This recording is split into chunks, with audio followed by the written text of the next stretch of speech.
పైన మనము ఇలాంటి బెడ్షీట్స్ ని వేస్తూ ఉంటాం కదండి. కానీ ముందుగా బెడ్షీట్ ని వేయకుండా బెడ్ అనేది ఇలా చాలా సంవత్సరాలు అయింది అనుకోండి, చాలా నల్లగా మారిపోతుంది కదా. ఇదైతే 15 years బెడ్ అండి. అందుకొరకే చిన్నపిల్లలు కానీ ఇలా మనము ఎక్కువగా యూజ్ చేసే బెడ్ అనేది ఇలా మారిపోతుంది. ఇలాంటి బెడ్స్ ని మనము సోప్ తో కానీ ఎక్కువగా క్లీన్ చేసుకోలేకపోతాము. ఎండలో కూడా ప్రతిసారి వేయలేం కదండి. ఇలా ఇంట్లోనే ఈజీగా క్లీన్ చేసుకోవాలంటే కొద్దిగా బేకింగ్ సోడాని వేసి ఇలా చిన్న వైపర్ తో మనము క్లీన్ చేసుకోవాలి. ఇలా మనము ఒక 6 months ఒకసారి క్లీన్ చేసుకున్నాం అనుకోండి, బెడ్ అనేది ఎలాంటి బ్యాడ్ స్మెల్ లేకుండా చాలా నీట్ గా కనబడుతుంది. చిన్నపిల్లలు ఉన్నారనుకోండి, ఇలా బెడ్ అనేది నల్లగా అలాగే ఏదైనా బ్యాడ్ స్మెల్ వచ్చినప్పుడు మీరు మధ్యలో ఇలా క్లీన్ చేసుకున్నారనుకోండి, బెడ్ ఎన్ని సంవత్సరాలైనా పాడవకుండా ఇలా చాలా సంవత్సరాల పాటు యూజ్ చేసుకోవచ్చు. ఇలా వీడియోలో చూపించిన మాదిరిగా వైపర్ తో మనము బేకింగ్ సోడాను ఇలా బెడ్ అంతా కూడా అప్లై చేసామనుకోండి, దాంట్లో ఉండే బ్యాడ్ స్మెల్ అనేది పూర్తిగా తీసేస్తుంది. ఆ తర్వాత మీరు ఏదైనా ఇలా బెడ్షీట్ తో గట్టిగా దులిపేశారనుకోండి, పూర్తిగా బేకింగ్ సోడా అనేది బయటికి వచ్చేస్తుంది. ఇంట్లో చిన్నపిల్లలు ఎక్కువగా ఉన్నవారు ఇలా బెడ్షీట్స్ ని 2 తీసుకొని మిషన్ తో మనము ఇలా జాయిన్ చేసుకోవాలి. చూసారు కదండి, ఇలా ఒక దిక్కు ఓపెన్ పెట్టేసుకొని ఇలా 3 sides కూడా మనం జాయిన్ చేసుకున్నాం అనుకోండి, డైరెక్ట్ గా మనము బెడ్షీట్ ని పరవకుండా ముందుగా ఈ క్లాత్ ని వేసుకోవాలి. ఇలా బెడ్ కి దీన్ని వేసుకున్నాం అనుకోండి, పిల్లలు కొద్దిగా యూరిన్ చేసినా కూడా బెడ్ లోపలికి అంత ఈజీగా వెళ్ళదు. అప్పుడు త్వరగా ఆరిపోతుంది. మళ్ళీ మనము ఈ బెడ్షీట్ ని కూడా తీసి వాషింగ్ మిషన్ లో కానీ వాష్ చేసుకోవచ్చు. ఎప్పుడైనా బెడ్షీట్ ని వాష్ చేసినా కూడా ఇలా బెడ్షీట్ ఉంటుంది కాబట్టి పైన చూడడానికి కూడా చాలా నీట్ గా కనబడుతుంది. ఆ తర్వాత మనము ఇలా బెడ్షీట్ ని వేసేసుకున్నాం అనుకోండి, చాలా నీట్ గా ఎన్నేలైనా పరుపు అనేది పాడవకుండా ఇలా చాలా సంవత్సరాల పాటు యూజ్ చేసుకోవచ్చు. టీ వడపోసే జాలీలు ఉంటాయి కదండి, ఇలా ఒక్కొక్కసారి దాంట్లో టీ పొడి అనేది అలాగే ఉండిపోతుంది. వీటిని క్లీన్ చేసుకోవాలంటే మనము స్క్రబ్బర్ తో క్లీన్ చేసుకోలేము. స్టవ్ ఆన్ చేసి ఒక గిన్నెలో కొన్ని వాటర్ ని వేసుకున్నాక ఈ టీ వడపోసే జాలీలను ఇందులో వేసేయండి. దీంట్లో నిమ్మకాయని కానీ లేదా విమ్ లిక్విడ్ ని కొద్దిగా వేసి ఈ వాటర్ అనేది బాగా మరిగించుకోవాలి. స్టవ్ ఆఫ్ చేసుకొని ఈ టీ వడపోసే జాలీలను హాట్ వాటర్ లోనే ఒక 2-3 minutes పాటు అలాగే ఉంచేసేయండి. పాడైపోయిన టూత్ బ్రష్ తో మనము ఈ టీ వడపోసే జాలీలను ఇలా రుద్దేసాం అనుకోండి, దాంట్లో ఉండే టీ పొడి కానీ డస్ట్ అనేది పూర్తిగా వచ్చేస్తుంది. ఇలా తక్కువ టైంలో మనము టీ వడపోసే జాలీలను ఈజీగా క్లీన్ చేసుకోవచ్చు. ఇంట్లో ఇలాంటి జాలీలు ఉండే బుట్టీలు ఉన్నప్పుడు ప్రతిరోజు వేసుకునే ఇయర్ రింగ్స్ ని కానీ చిన్న చిన్న నెక్లెస్లు కానీ చైన్స్ కానీ ఇలా మనము ఈ జాలీలో ఉండే బుట్టికి వేసేసామనుకోండి, చాలా సింపుల్ గా వెతకాల్సిన పని లేకుండా డైరెక్ట్ గా ఈ బుట్టిలో నుంచి తీసుకొని వేసుకోవచ్చు. చూసారు కదండి, ఇలాంటి బుట్టికి మనము ఎన్నైనా వేసుకోవడానికి చాలా వీలుగా ఉంటుంది. ఇలాంటి టీ షర్ట్స్ ని మనము ఈజీగా మడత పెట్టాలన్నా కింద పడ్డా కూడా మడత అనేది పోకుండా ఉండాలంటే ఇలా హ్యాండ్స్ ని మాత్రం మనము ఇంటూ షేప్ లో మడత పెట్టుకోవాలి. ఆ తర్వాత వీడియోలో చూపించిన మాదిరిగా పైన కూడా కొద్దిగా మలిచిన తర్వాత కింద కూడా అదే మడతను మలుచుకోవాలి. ఇలా 2 మలిచిన మడతలతో మనము రివర్స్ లో తీసి సైడ్ లో ఇలా మడిచిన తర్వాత ముందున్న మడతను మనము ఈ మడతల్లోకి దొబ్బేసేయాలి. ఇలా చేయడం వలన మడత అనేది కింద పడ్డా కానీ పిల్లలు ఎంత తీసినా కూడా చెదిరిపోకుండా ఇలా స్పేస్ కూడా చాలా తక్కువగా తీసుకుంటుంది. టూర్లకు వెళ్ళినప్పుడు కూడా బ్యాగ్ ని ఇలా సర్దుకున్నారనుకోండి, స్పేస్ కూడా చాలా ఎక్కువగా ఉంటుంది. కిచెన్ లో తప్పకుండా ఒక పెన్నును పేపర్ ను పెట్టుకోవాలండి. ఇలా మనం కబోర్డ్ కి కానీ ఎక్కడైనా అతికించేసి ఏ సరుకులు అయిపోయినాయో వెంటనే ఇలా రాసి పెట్టుకున్నాం అనుకోండి, ఈ పేపర్ చూసిన వెంటనే మనకి గుర్తుకు వస్తుంది. టైం కి కాకుండా ముందుగానే ఈ సరుకులను మనము తెచ్చుకుంటాం. చలికాలంలో కానీ వర్షాకాలంలో ఇలాంటి డ్రెస్లు కానీ పిల్లల యూనిఫామ్స్ అనేవి సరిగ్గా ఎండనప్పుడు ఒక్కొక్కసారి ఇవి కొద్దిగా తేమగా కానీ తడి అనేది పూర్తిగా పోనప్పుడు ఎక్కడైతే తడి ఎక్కువగా అనిపిస్తుందో అక్కడ ఇలా మలుచుకొని స్టవ్ ఆన్ చేసేసి ఇలా మందపాటి ప్యాన్ ను పెట్టేసుకొని ఇలా తడిగా ఉన్న డ్రెస్ ని అందులో పెట్టేసామనుకోండి, ఆ వేడికి తడి అనేది పూర్తిగా పీల్చేసుకుంటుంది. అప్పుడు త్వరగా ఆరిపోతాయి కాబట్టి పిల్లలు కూడా మనం కూడా టైంకి ఇలాంటి డ్రెస్లను యూజ్ చేసుకోవచ్చు. మంటను మాత్రం హై ఫ్లేమ్ లో కాకుండా లో ఫ్లేమ్ లో పెట్టి మాత్రమే వేడి చేసుకోవాలి. ఈ జిప్ లాంటి కవర్స్ అనేవి మనము డ్రెస్లు కానీ శారీస్ తీసుకున్నప్పుడు వస్తాయి కదండి, వీటిని మనము ఎలా యూజ్ చేసుకోవాలి అంటే అన్ని ఇంపార్టెంట్ అయిన ఫీజ్ కవర్స్ ని కానీ pan cards, ration card, Aadhaar కార్డులు ఉంటాయి కదండి, పాస్బుక్లు, వీటన్నిటిని కూడా మనము ఈ జిప్ కవర్లో పెట్టేసామనుకోండి, మనకి బయటకి కనబడుతుంది కాబట్టి వెతకాల్సిన పని లేకుండా ఇలా ఇందులో ఈజీగా దొరుకుతాయి కదండి. ఇలాంటి కవర్లో మనము ఎన్నైనా ఈజీగా పెట్టేసుకోవచ్చు. ప్రతిరోజు కూరగాయలు కట్ చేసిన, ఆనియన్స్ ని కట్ చేసిన దాని వేస్టేజ్ అంతా కూడా ఇలా పక్కకు పెట్టేసాం కదండి. అలా కాకుండా ఇలా రైస్ బ్యాగ్ ని కొద్దిగా కట్ చేసుకొని ఇలా కూరగాయలు కట్ చేసుకున్నప్పుడు మనము దాని వేస్టేజ్ అంతా కూడా ఈ రైస్ బ్యాగ్ లో వేసేయాలి. అప్పుడు మనము ఇల్లు క్లీన్ చేయాల్సిన పని కూడా ఉండదండి. ఇలా వేస్టేజ్ అంతా కూడా డైరెక్ట్ గా ఈ రైస్ బ్యాగ్ లో నుంచి తీసుకెళ్లి డస్ట్బిన్ లో వేసేయచ్చు. కొన్ని ఉంగరాలు అనేవి మనకి బాగా నచ్చినప్పుడు ఏదైనా వేలికి పెట్టేసుకున్నాం అనుకోండి, అది లూజ్ అయిపోయి ఇలా కింద పడిపోతాయి కదా. ఇలా లూజ్ గా ఉన్న ఉంగరాలను మనము టైట్ చేసుకోవాలంటే ఈ ఉంగరానికి ఇలా వీడియోలో చూపించిన మాదిరిగా రబ్బర్ బ్యాండ్ ని ఒక 3 times వరకు వేసుకోవాలి. చూసారు కదండి, ఇలా వేలుకు పెడుతున్నప్పుడే మీకు అర్థమవుతుంది చాలా టైట్ గా ఉంది కదా. ఇలా మనకి ఎంత టైట్ కావాలన్నా కూడా అంత టైట్ చేసుకొని ఇలా ఉంగరాన్ని పెట్టేసుకోవచ్చు. ఇలా లూజ్ గా ఉన్న ఉంగరాన్ని పెట్టుకోవాలన్నప్పుడు గోల్డ్ది కానీ రోల్ గోల్డ్ది పెట్టుకోవాలంటే ఇలా చిన్న టిప్ని ఫాలో అయ్యారనుకోండి, మనకి ఎంత టైట్ కావాలంటే అంత టైట్ని ఈజీగా చేసుకోవచ్చు. చాలాసార్లు చిన్నపిల్లలకు పెట్టేటప్పుడు ఇలా లూజ్గా ఉంటాయి కదండి, వాళ్ళకి కానీ మనకి కానీ ఈ టిప్ అనేది చాలా బాగా యూజ్ అవుతుంది. చేతిని మనము ఎంత ఊపినా కానీ కింద పడకుండా ఉంటుంది. వేస్ట్గా ఉన్న ఒక ప్లాస్టిక్ బాటిల్ని తీసుకొని నైఫ్ని నేను వేడి చేసి ఇలా మధ్యలోకి కట్ చేసుకోవాలి. ఈ మట్టి ప్రమిదలను ఇలా ఒక పొడి క్లాత్తో క్లీన్ చేసుకున్నాక ఇలా కట్ చేసుకున్న వాటర్ బాటిల్లో ఈ మట్టి ప్రమిదలను పెట్టేసామనుకోండి, కింద పడ్డా కూడా పగిలిపోకుండా మళ్ళీ దీపావళికి, కార్తీక మాసానికి ఇలా ఎప్పుడు కావాలంటే అప్పుడు ఈ మట్టి ప్రమిదలను యూజ్ చేసుకోవచ్చు. మిక్సీ జార్ యొక్క రబ్బర్ అనేది ఇలా లూజ్ అయిపోయినప్పుడు ఇలా ఒక రబ్బర్ బ్యాండ్ను మిక్సీ జార్ యొక్క క్యాప్కి వేసేసి ఆ తర్వాత మనము మిక్సీ పట్టుకున్నాం అనుకోండి, బయటకి చిందకుండా ఉంటుంది. దీనితో మన పని కూడా చాలా సులువైపోతుంది. ఇలాంటి ప్లాస్టిక్ బాక్స్ అనేవి మనం కూరగాయలు కానీ ఏవైనా ఫ్రూట్స్ తీసుకున్నప్పుడు వస్తుంటాయి కదండి, వాటిని వేస్ట్ అని పడేయకుండా ఇలా నైఫ్తో మనం మధ్యలోకి హోల్ చేసుకోవాలి. దీంట్లో మనము టిష్యూ పేపర్స్ అన్నిటిని కూడా పెట్టేసామనుకోండి, డస్ట్ పడకుండా ఉంటుంది. ఎప్పుడు కావాలంటే అప్పుడు ఈజీగా తీసుకోవచ్చు. అంతే కదండి. ప్లాస్టిక్ కవర్లో కంటే ఇలాంటి బాక్స్లో మనము కరివేపాకు, కొత్తిమీర, పుదీనా లాంటి వాటిని పెట్టుకోవచ్చు. హాట్ బాక్స్లో మనము చపాతీలు కానీ ఇడ్లీ ఇలా వేడిగా ఉండాలని పెడతాం, కానీ కొన్ని గంటల తర్వాత ఇలా గట్టి పడతాయండి. ఎక్కువసేపు గంటల తరబడి చపాతీలు ఫ్రెష్గా మెత్తగా ఉండాలంటే ఫాయిల్ పేపర్ని కట్ చేసి దీంట్లో చపాతీలను పెట్టుకొని మనము హాట్ బాక్స్లో పెట్టేసామనుకోండి, 2 రోజులైనా సరేనండి, చపాతీలు అనేవి చాలా మృదువుగా ఉంటాయి. అంతే కదండి, మనము బయటకి ఎక్కడికైనా తీసుకెళ్లాలన్నప్పుడు కూడా ఇలా ఫాయిల్ పేపర్లో పెట్టుకొని ఈజీగా తీసుకెళ్లవచ్చు. ఇలాంటి ప్లాస్టిక్ స్టాండ్ లో మనము అన్ని ఒకే దగ్గర వేసామనుకోండి, వెతకాల్సిన పని కూడా ఉంటుంది, తీసుకోవడం కూడా చాలా ఇబ్బంది పడుతూ ఉంటాం కదా. రబ్బర్ బ్యాండ్లను కానీ లేదా మాస్క్ ఉండే ఇలాంటి ఎలాస్టిక్ దాన్ని కట్ చేసి ఇలాంటి ప్లాస్టిక్ బాక్స్ కు వేసుకున్నాం అనుకోండి, దేనికి దానికి సపరేట్ గా ఉంటుంది కాబట్టి ఏది కావాలంటే అది ఈజీగా తీసుకోవచ్చు. చిన్న చిన్న పిన్నిస్లు ఉంటాయి కదండి, మనకి కావాలన్నప్పుడు అస్సలకే దొరకవు కదా.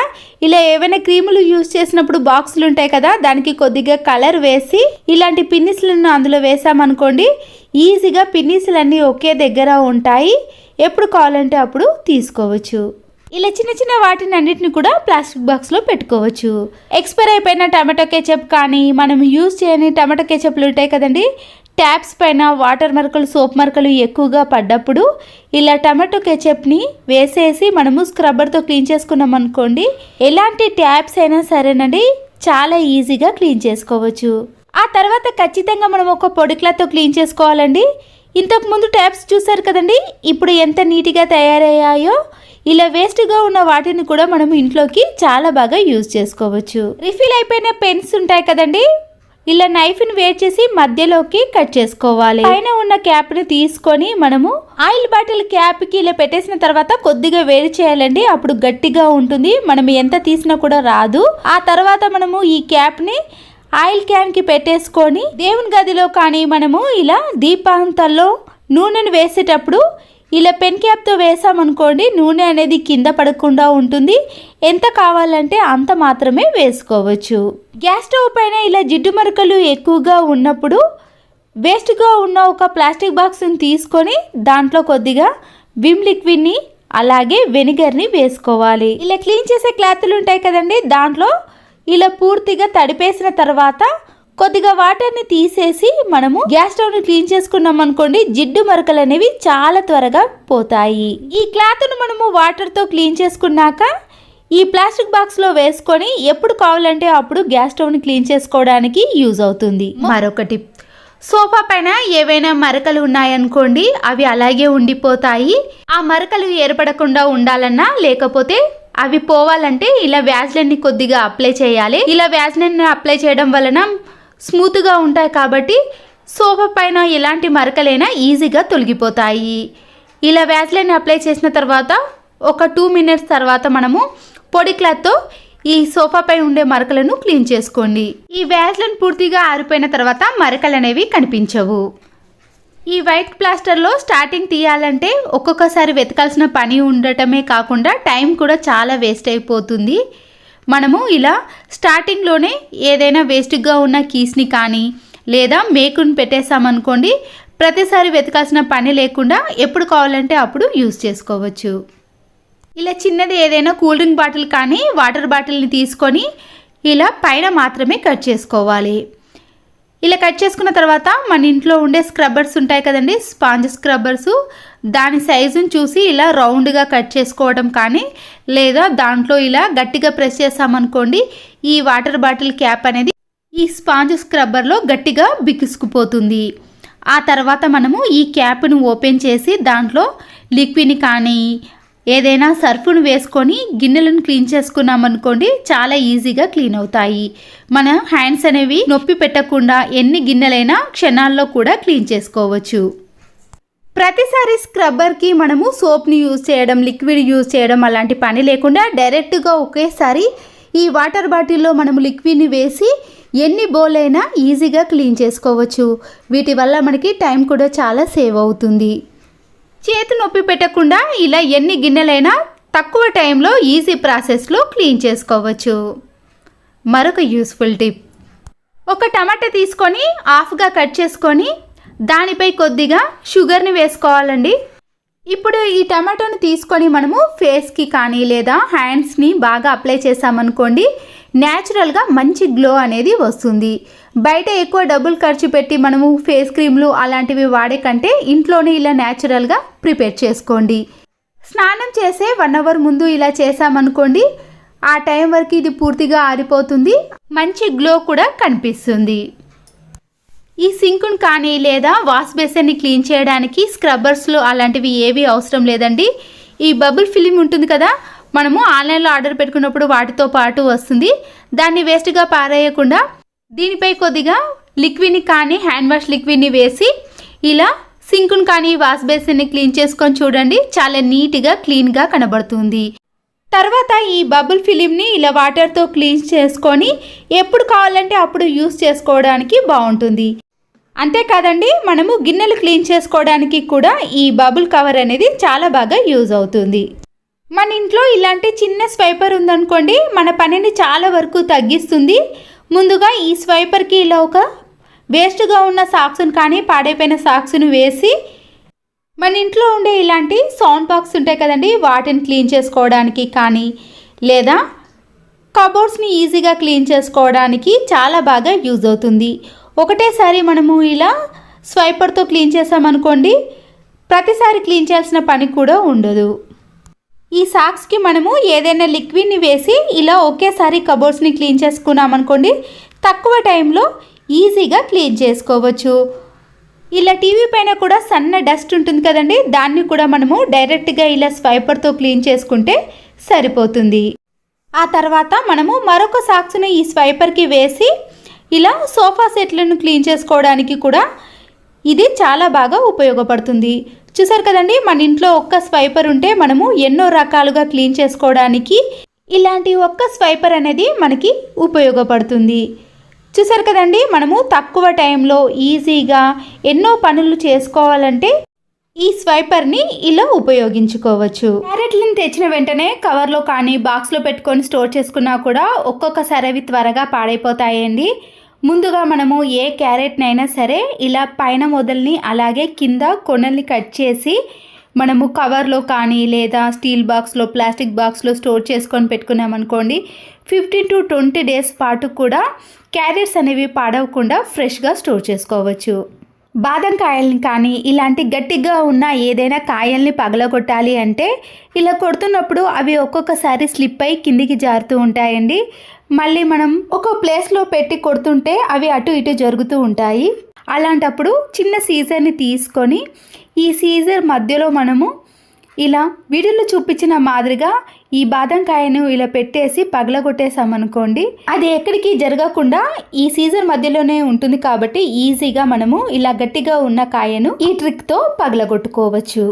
వేస్ట్గా ఉన్న బిర్యానీ బాక్సులు కానీ ఇలా క్యాప్ను పట్టుకోవడానికి గ్రిప్ లేనప్పుడు ఖాళీ వాటర్ బాటిల్ క్యాప్స్ ఉంటాయి కదండి, ఇలా క్యాప్ను పెట్టేసి మనము గ్లూ గమ్తో కానీ ఫెవికల్తో అతికించేసామనుకోండి అప్పుడు క్యాప్ను తీయడానికి చాలా ఈజీగా ఉంటుంది.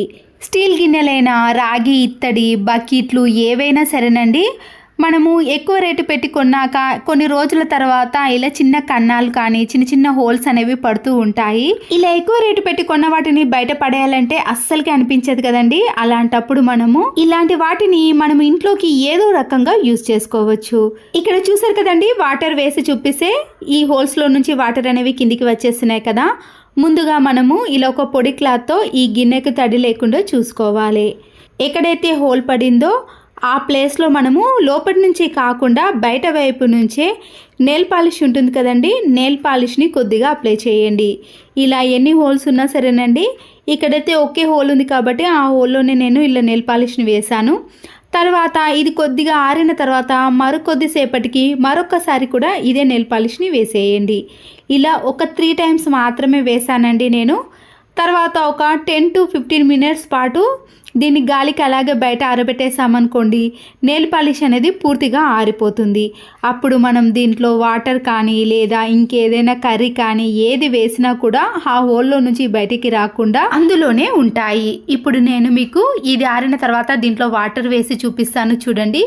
ఒక్క చుక్క కూడా వాటర్ అనేది ఈ గిన్నెలో నుంచి బయటికి రాకుండా ఉంటుంది. ఇలాంటి నెట్ జాలీలు కానీ స్లైడింగ్ డోర్లు ఉంటాయి కదండి, విండోస్ అయినా సరే ఇలా డస్ట్ అనేది ఈ విండోస్ మధ్యలో అలాగే ఉందనుకోండి మనం క్లీన్ చేసేటప్పుడు చాలా ఇబ్బంది పడతాం కదా. ఇలాంటి బ్రష్ ఉందనుకోండి ఎన్ని విండోస్ అయినా ఎన్ని డోర్స్ అయినా సరేనండి ఇలా ఈజీగా క్లీన్ చేసుకోవచ్చు.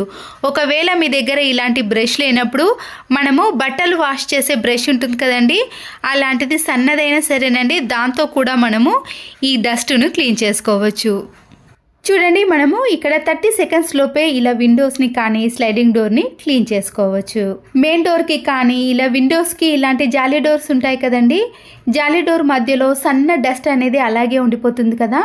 చూస్తున్నారు కదండి, ఇలాంటి బ్రష్తో కానీ ఇంతకుముందు చెప్పాను కదా బట్టల బ్రష్తో కూడా ఇలా జాలీ డోర్ని క్లీన్ చేసుకున్నామనుకోండి ఆ సన్నని జాలీలో ఉండే డస్ట్ అనేది పూర్తిగా పోతుంది. విండో కార్నర్స్ కానీ లేదా డోర్ కార్నర్స్ అయినా సరేనండి ఇలాంటి బ్రష్తో ఇలా నీట్గా క్లీన్ చేసుకోవచ్చు. ఒక చిన్న ప్లేట్ని కానీ బౌల్ని తీసుకొని బేకింగ్ సోడా ఉంటుంది కదండి దాన్ని ఒక 2 teaspoons వరకు కానీ 1.5 teaspoon వరకు కానీ వేసుకోండి. అలాగే కోల్గేట్ పేస్ట్ను కూడా కొద్దిగా యాడ్ చేయండి. వాషింగ్ మిషన్లో వేసే లిక్విడ్ ఉంటుంది కదండి, సర్ఫ్ ఎక్సెల్ కానీ మీరు ఏది వాడితే ఆ లిక్విడ్ని ఈ బేకింగ్ సోడాలో కొద్దిగా యాడ్ చేసుకోవాలి. ఈ మూడింటిని మనము ఇలా ఒక స్పూన్తో కానీ చేత్తో కానీ కలిపేటప్పుడు మనకి వీటిని చిన్న చిన్న బాల్స్ లాగా తయారు చేసుకునే విధంగా రావాలండి.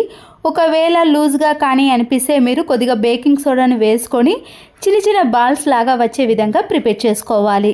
ఖాళీ అయిపోయిన ట్యాబ్లెట్ షీట్స్ ఉంటాయి కదండి, ఇదైతే స్టెప్సిల్స్ షీట్స్ అండి, అందుకొరకే కొంచెం ట్యాబ్లెట్ షీట్స్ కంటే పెద్ద సైజులో ఉంది. దీంట్లో మనం ఇలా ప్రిపేర్ చేసుకున్న వాటిని చిన్న చిన్న బాల్స్ లాగా పెట్టేసి ఈ ట్యాబ్లెట్ షీట్స్లో కొద్దిగా ప్రెస్ చేయండి. మీరు ఎన్ని ప్రిపేర్ చేసుకోవాలనుకుంటే అన్ని ప్రిపేర్ చేసుకోండి. చూసారు కదండి, ఇది స్టెప్సిల్ షీట్స్ కదా, లేకపోతే మీరు మామూలుగా ఉండే ఖాళీ ట్యాబ్లెట్ షీట్స్ ఉంటుంది కదా దాన్ని అయినా తీసుకోవచ్చు. ఇప్పుడు ఇలా పైన ఉన్న సిల్వర్ పేపర్ని క్లోజ్ చేసేసి బయట కానీ మీరు అలాగే పెట్టేసినా సరేనండి ఇవి త్వరగా ఆరిపోతాయి. అప్పుడు మనకి ఇవి ట్యాబ్లెట్ రూపంలో వస్తాయి. మీరు ఎప్పుడు వాషింగ్ మిషన్ వాడినా సరే దీంట్లో నుంచి మనము ఇలా ఒక ట్యాబ్లెట్ వేసిన మాదిరిగా వేసేసామనుకోండి బట్టలలో ఉండే మురికి పోవటమే కాకుండా మంచి షైనింగ్లోకి కూడా వస్తాయండి. ఇక్కడ నేను అన్నీ వేస్తున్నానండి. డైలీ వాష్లో పెట్టేసి ఇలా షర్ట్స్, ప్యాంట్స్, టవల్స్, పిల్లల యూనిఫామ్స్ ఉంటాయి కదండి, ఇలా అన్నిటినీ కూడా ఈ వాషింగ్ మిషన్లో వేస్తున్నాను. అయితే చాలా మందికి కాలర్ షర్ట్స్ పైన ఇలా మురికి అలాగే ఉంటుంది కదా, వాటిని మనము సోప్తో క్లీన్ చేసి తర్వాత వాషింగ్ మిషన్లో వేసాం కదండి, అలాంటి పని కూడా ఏది ఉండదండి. డైరెక్ట్గా మనం ఇలా మురికి పట్టిన కాలర్ షర్ట్స్ని కానీ తెల్ల బట్టలు కూడా మురికి పడతాయి కదా, వాటన్నిటిని కూడా ఇలా ఒకేసారి వాషింగ్ మిషన్లో వేసి క్లీన్ చేసుకోవచ్చు. ఇలా బట్టలన్నీ వేసిన తర్వాత వాషింగ్ మిషన్లో వేసే లిక్విడ్ని మీరు కంఫర్ట్ వేసుకుంటే కంఫర్ట్ని కూడా వేసేసి అప్పుడు మనము బట్టలలోనైనా లేదా లిక్విడ్ వేసిన ఈ బాక్స్లోనైనా ఈ ట్యాబ్లెట్ని వేసేయండి. మనం ప్రిపేర్ చేసుకున్న ట్యాబ్లెట్స్ని ఒకటి మాత్రమే వేయండి, ఎక్కువగా వేయకూడదు. ఎందుకంటే దాంట్లో వంట సోడా, మనము పేస్ట్ను అలాగే లిక్విడ్ని కలిపినాం కదా, వంట సోడా అనేది ఎక్కువగా యూజ్ చేయొద్దండి. మామూలుగా మాత్రమే బట్టలను వాష్ చేయడానికి యూజ్ చేయొచ్చు. చూసారు కదండి, ఇలా వాషింగ్ మిషన్లో వేసిన తర్వాత మనము ట్యాప్ని పవర్ని ఆన్ చేసి ఇలా మీకు ఎంత టైం పడుతుందో అంత టైం పెట్టేసుకున్నాం అనుకోండి, బట్టలు అనేవి పూర్తిగా వాష్ అయిపోతాయి. బట్టలు పూర్తిగా కంప్లీట్ అయిన తర్వాత చూపిస్తున్నాను చూడండి. తెల్ల బట్టలు కానీ పిల్లల యూనిఫామ్స్ బట్టలు ఉన్నాయి కదండి, కాలర్ పైన మురికి కూడా చూసారు కదండి. వైట్ కలర్ షర్ట్స్ కానీ టవల్స్ కానీ ఏవైనా సరే ఇలా మురికి అనేది త్వరగా పోతుంది. ఇంతకుముందు యూనిఫామ్స్ పైన ఉండే మురికిని చూపించాను కదండి, ఈ కాలర్ షర్ట్స్ పైన కూడా ఎలాంటి మురికి లేదండి. మనము చేత్తో ఉతికిన మాదిరిగానే ఉంటాయి. బట్టలు మంచి షైనింగ్ లోకి మురికి త్వరగా పోవాలంటే ఈ టిప్ని ఫాలో అవ్వండి. చూసారు కదండి, ఇక్కడ వాష్రూమ్ కూడా ఇలా జిడ్డుగా తయారైంది. మనం ముందుగా ప్రిపేర్ చేసుకున్న ఈ ట్యాబ్లెట్స్ ఉన్నాయి కదండి, అది వాషింగ్ మిషన్లో బట్టలకే కాదండి, ఇలాంటి మురికి పట్టిన వాష్రూమ్ని క్లీన్ చేసుకోవడానికి కూడా చాలా బాగా యూజ్ అవుతుంది. ఇందులో నుంచి ఇలా ఒక ట్యాబ్లెట్ని తీసుకొని ఈ వాష్రూమ్లో వేసేయండి. అయితే వేసిన తర్వాత ఒక 5 నిమిషాల పాటు అలాగే ఉంచాలి.